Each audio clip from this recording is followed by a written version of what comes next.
sa protection en faveur des investisseurs. Il est impossible que la MONUSCO soit en mesure d'attaquer le M23 qui est une armée moderne avec les équipements lourds qui sont plus perfectionnés que celui de la force onusienne. C'est qu'a révélé le secrétaire général des Nations Unies, Antonio Guterres, sur les antennes de la RFI et France 24. Un extrait choisi pour vous par Ginette Simissa.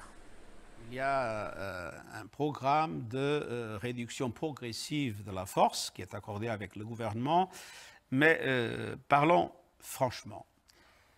Les populations ont le désir et la perspective que les forces onusiennes soient capables de battre les mouvements qui les attaquent et de leur garantir la protection. Mais on est dans une situation extrêmement difficile. Vous voyez, l'M23. L'M23 a été, comme vous savez, la raison de ces dernières manifestations. Le fait que les Nations Unies ne sont pas capables de battre l'M23. La vérité, c'est que l'M23 aujourd'hui est une armée moderne, avec des équipements lourds qui sont plus perfectionnés que les équipements de la MONUSCO. Et viennent-ils du Rwanda, ces équipements ? Ils viennent de quelque part. Bon, vous semblez dire oui. Ils viennent de quelque part. De quelque part d'à côté. Ils ne sont pas nés dans la forêt. Ils viennent de quelque part. Alors, ce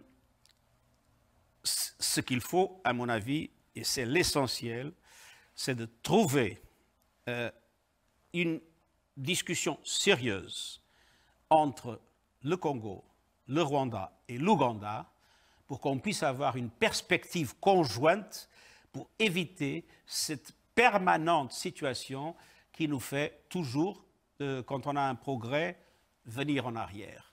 Il faut que ces pays se comprennent mutuellement et il faut que ces pays coopèrent effectivement pour la sécurité de l'Est du Congo et aussi pour les garanties de sécurité, il ne faut pas l'oublier, du Rwanda et de l'Ouganda. Il ne faut pas oublier que l'ADF est un mouvement originaire de l'Ouganda.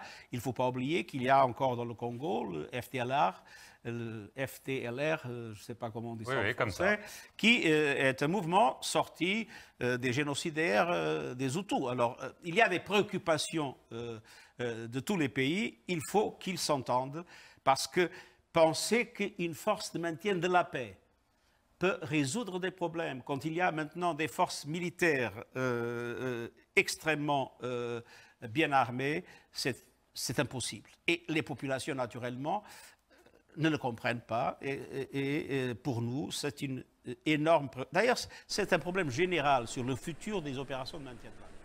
Et réagissant aux propos du secrétaire général des Nations Unies concernant la situation qui sévit dans l'Est de la RDC, les journalistes Patrick Lokala et Cédric Imété suggèrent le retrait pur et simple de la MONUSCO du territoire congolais. Ils ont également invité